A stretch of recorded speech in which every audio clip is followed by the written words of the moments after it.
آپ کا میں نے ایک دفعہ درس سنا تھا جو شاید آپ نے جب اپنی زندگی میں آخری دفعہ جب تراویح پڑھائی تھی مسجد میں، تو اس وقت آپ نے کہا تھا کہ دین کو سمجھنے کے لیے ہمیں پیچھے سے پیچھے جانا پڑے گا، کہ یہاں تک کہ ہم اپنے آپ کو نبی کریم صلی اللہ علیہ وسلم کے قدموں پہ جا کے پھینکتے ہیں، اور سائنس اور ٹیکنالوجی میں آگے سے آگے جانا پڑے گا۔ اس کی آپ نے مثال بھی دی، اس بات سے میں ایگری ہوں۔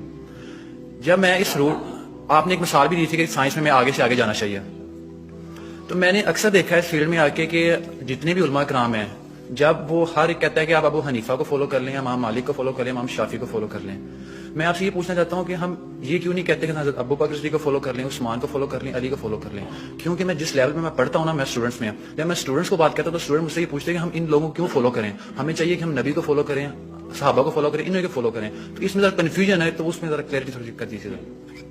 دیکھیے، ہمیں دین اگر سمجھنا ہے تو ہمیں پیچھے کے پیچھے جانا پڑے گا یہاں تک کہ حضور تک پہنچ جائے۔ البتہ حضور تک پہنچنے کا مطلب کیا ہے؟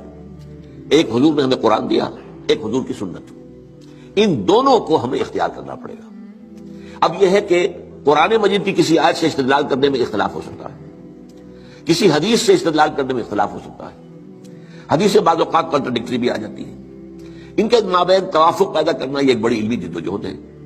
تو یہ جو انفر کرنا ہے قرآن سے اور حدیث سے، اس میں ہمارے فقہا نے اپنی زندگیاں لگائی ہیں، اور اس اعتبار سے اگر ان کو فالو کیا جا رہا ہے تو اس بنیاد پر کہ یہ قرآن اور سنت کی تعبیر ہے۔ لیکن اصل میں ہوا کیا ہے، جب ہمارا دور زوال شروع ہوا، امام ابو حنیفہ نے تو یہ کہا تھا کہ اگر کوئی صحیح حدیث تمہیں مل جائے میرے کسی موقف کے خلاف تو میری بات کو اٹھا کے دیوار پر دے مارنا۔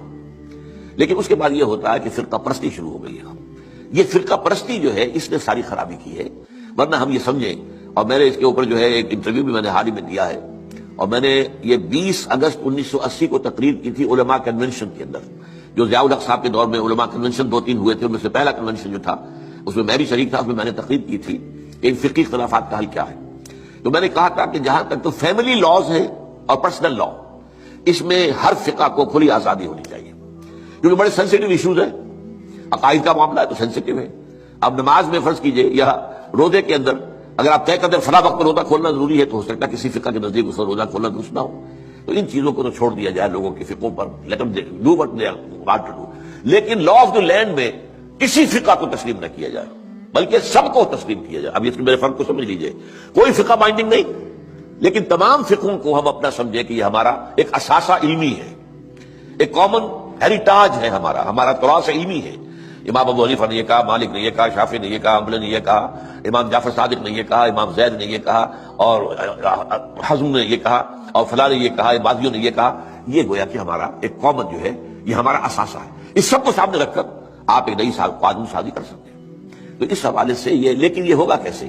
جیسا کہ آپ نے علماء کی بات کی، علماء تو اس کے اندر اتنے سخت ہیں کہ ایک فقہ سے باہر قدم نکالنا گویا کہ آپ ان کے نزدیک کفر ہے۔ حالانکہ کہتے یہ ہیں کہ کم سے کم 4 فقہوں کو تو میں نے تو 8 گنوائی ہے نا، حنفی، مالکی، شافعی، حنبلی، جعفری، زیدی، عباضی اور ظاہری، یہ 8 فقہ ہیں۔ یہ 8 میں یہ سب کے سب جو ہے انہوں نے قرآن اور سنت سے استفادہ کیا ہے۔ ان سب کو رکھے بیک گراؤنڈ میں، جیسے کہ آپ کو معلوم ہے کہ ہائی کورٹ، سپریم کورٹ کے فیصلوں میں یہ حوالے آیا کرتے ہیں کہ بامبے ہائی کورٹ نے فلاں ایسا ہی مقدمہ تھا، اس میں یہ فیصلہ دیا تھا۔ یہ پریسیڈنٹس ہیں۔ کلکتہ ہائی کورٹ نے یہ کیا تھا، یا جو انگلستان کی سب سے اونچی جو ہائی کورٹ ہے اس نے یہ فیصلہ دیا۔ یہ پریسیڈنٹس کے طور پر بطور دلیل اپنے جو وہ ہوتے ہیں فیصلے ان کو کوٹ کیے جاتے ہیں، تو ہم جو ہے فیصلہ اس کے مطابق کر سکتے ہیں۔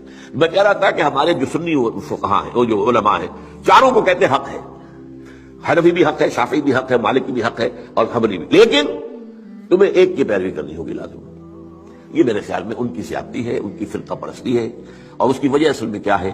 اس میں غلطی ہماری ہے اصل میں، جس کے نتیجہ وہ نکلا ہے۔ ہم نے نہ دین پڑھنا ہے نہ سیکھنا ہے، ہم نے ایک مولوی کلاس پیدا کر دیا، ایک پروفیشن پیدا کر دیا ہے۔ حالانکہ اسلام میں کوئی مولوی پروفیشن نہیں ہے، اسلام میں کوئی پاپائیت نہیں ہے، اسلام میں کوئی برہمنزم نہیں ہے۔ یہ نہیں کہ جب تک برہمن نہیں آئے گا شادی نہیں ہو سکتی، جب تک برہمن نہیں آئے گا ارتھی جو ہوتی ہے اس کو آگ نہیں لگائی جاتی ہے، نہیں ہو سکتا۔ ہمارے یہاں کوئی برہمنزم نہیں ہے، لیکن چونکہ ہم تو پڑھتے نہیں، ہم نے تو اپنے آپ کو اور طرف لگایا ہوا ہے۔ تھوڑی سی دینی بنیادی معلومات حاصل ہوں، قرآن اور حدیث کا علم کچھ ہو، تو ہر شخص نماز پڑھا سکتا ہے، ہر شخص جو ہے اپنی بیٹی کا نکاح خود پڑھائے، ہر شخص جو ہے وہ اپنے والد کا جنازہ خود پڑھے، تو وہی گویا کہ پروفیشنل ختم ہو جائے گا۔ تو چونکہ یہاں فرقہ پرستی ہوئی، پروفیشنلزم آیا، پروفیشن میں آپ کو معلوم ہے کہ پروفیشنل جیلسی از دی رول، اس میں تو جو ہے ایک دوسرے سے حسد اور بغض اور ایک دوسرے کے خلاف، یہ تو لازم ہے۔ تو یہ اصل صورتحال بگڑی ہوئی ہے. اس کا علاج یہی ہے کہ آپ کمر ہمت کسے, خود قرآن اور حدیث کو پڑھے, اللہ کا نام لے اور کمر کسے. یہی کام ہم نے کیا, میں نے یہی کیا. میرا پیشہ تو نہیں تھا, میں مولوی تو نہیں تھا, میرے پاس کسی مدرسے کی سند تو نہیں ہے. 40 سال میں نے جمعہ پڑھایا ہے الحمدللہ. درس قرآن میں 50 سال سے دے رہا ہوں الحمدللہ. میرے بیٹے جمعہ پڑھا رہے ہیں, وہ ایک MBBS ہے ان میں سے, ایک جو ہے MA فلاسفی ہے, ایک جو ہے وہ ڈاکٹریٹ کے کورسز انہیں مکمل کر رکھے ہیں اکنامکس کے اندر, پڑھا رہے ہیں جمعہ. لوگ کہاں پڑھا رہے ہیں. تو یہ کام کرنا جو ہے اس کی طرف زیادہ توجہ ہونی چاہیے پازیٹیولی. باقی جو کچھ ہے اس کا آپ کا مشاہدہ صحیح ہے, وہ